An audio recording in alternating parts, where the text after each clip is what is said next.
Okay, so I'm going to show you a quick way to do or to use the online program to create pages for, there's one or two of you who still need to make up some work um, for the design unit before you can go into the broadcast unit.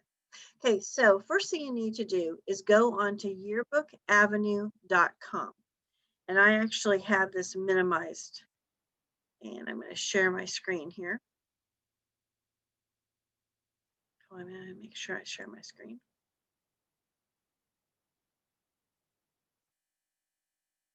So yearbookAvenue.com, and the job, make sure it says 2021 up here. The job number is 48430. And then your logon is going to be the first three letters of your first name. I'm going to use Thomas Burks to do this, T-H-O. And the first three letters of your last name, B-U-R. And there's no capitals or anything, no spaces. And your password is your first three letters of your first name, the first three letters of your last name again, and the word one. Again, or not, the number one. Okay, so T-H-O-B-U-R 1 would get Thomas Burt into his, and just hit enter. And the program's going to launch. And it looks really confusing and you're probably not sure where to go. And that's just because this is made for the online yearbook creation. So we just want to deal with your stuff, not anything else. So where it says create here at the top, you're going to click there and you're going to go to Monarch by Jostens.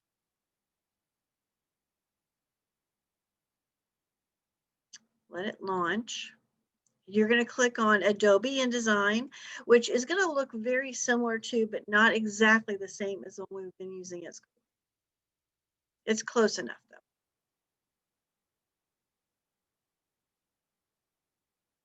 And waiting for it to launch.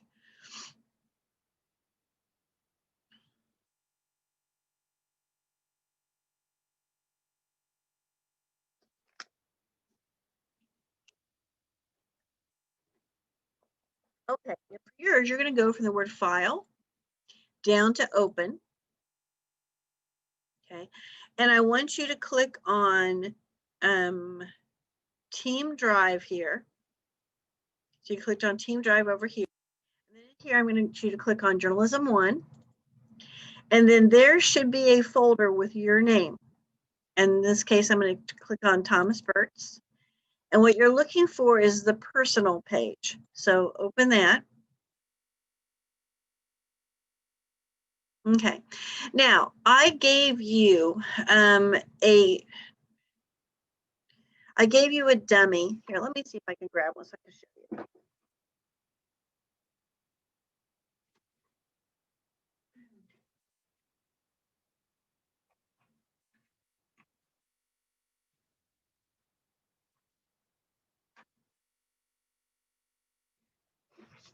Okay, I'm going to go ahead and load a copy of this into what you're looking at, although it's already an earlier assignment for you.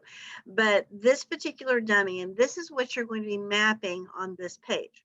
Okay, so it's already set up for you. And the only part you're dealing with is this center part. All this bottom part with codes and everything, don't worry about it. Okay, and you're going to map this out using the tools that you learned in class, okay, or you learned online. So you're going to start with, I'm just going to do a square tool. At the very top, see, I have a girl who has like a hairspray. She's spraying hairspray. You'll see it on yours. I'm going to actually map that photo first because it's the biggest thing on the page. So I'm going to click here, and I clicked on the, I clicked on the box tool over here to the side. I'm going to click up here where I want to start the photo and go all the way down and make my photo. Okay. Then, and it's fine to have them be shades of gray. That's fine. And then underneath that, it looks like over here, there is a caption for that photo. I didn't make my box very well. I'm going to kind of tighten that up a little bit. Remember, there needs to be one pica space between everything on the page. There we go. Okay, and then I could make the photo that's right next to that. And it looks like it goes about right here. There's the photo that goes right there. And I'm going to build that with boxes. Okay, that's what I'm going to look at. And then we need to make sure that like all the photos are black. So you're going to click on this, like I'm going to click on this one. I clicked on the arrow tool, then I clicked on the box. And up here at the very top, I'm going to click next to that green little box, and I'm going to tell it to go black. And I want you to do the same with all the photos so we can clearly tell which ones are photos. Okay, you should get the idea on this because you've seen other things that we've done either in class or online if you've been, watching the videos and paying attention. Okay, so I know that all the light green things are going to be text and the dark black ones are going to be the photos. Okay, and then you're going to continue mapping this over here. I'm not going to map the whole thing for you, and Thomas, don't get excited. I am going to delete this before I stop. Okay, now let's say that we are going to actually put the caption in here for the photo that's going to go here. Now, you're supposed to have 5 photos that you've sent to me. And I want you at least mentally to know where these 5 photos are going to go on the page. And you'll see on this little form right here that there are 5 photos. Because you're going to have a caption for each photo. Because of the way the online program works, I'm not going to have you actually put the photos on the page, but you do need to actually put the captions and the story and everything like that. So let's talk about how you're going to do the caption. So I clicked on the box that's going to be the caption for this photo. And I'm going to hit Control 2 so it's big so I can actually see it. And Control 1 makes it big, but I like Control 2 because it's bigger. And then I'm actually going to delete that because now I know where the box goes. Because remember, I created my dummy. And if you had done this in class where you were supposed to do it, you would have created the dummy on one day and done another piece the next day. I mean, you're doing this all together because you're trying to make up stuff pretty quickly. So I'm just going to delete it. So just click on it. I clicked on the arrow tool over here and I clicked on the box and I can just hit delete or backspace or whatever it is to delete it. And then I'm going to click, on the T tool. And I'm going to actually go over here and I'm going to draw the box again, but it's a different kind of box. It's a text box for where my caption is going to go. And then I'm going to type in my caption. Okay. And you're going to do that for all the captions on your page. Okay, and then over here, you will have drawn a box. It's probably going to look a little bit like this for your story. Okay, once again, I probably go Control 1 because it's kind of large.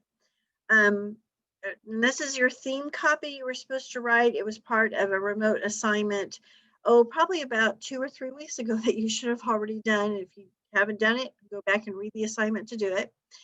I'm going to click there, and I'm going to hit delete again because I know where the box is going to go. Do my text tool, and I'm going to type in my story like that. You might get lucky where you can pull this up in Canvas, highlight it, copy it, and just paste it in here, or you need to rewrite it, type whichever one it may go. And then when you're done, you have to make sure you hit Control S. This is not Google Docs where it's going to save itself. You actually have to go in there and save things. Okay, so my expectations for everybody who is doing this virtually is that you have your dummy mapped out. You've gone back in and you have put in your captions and your story and your headline, okay, which is that theme that you set up for yourself. And then I should find your photos in the same box, okay? And you will have actually leveled those photos. This would be, you would actually have leveled those photos and I can check them online.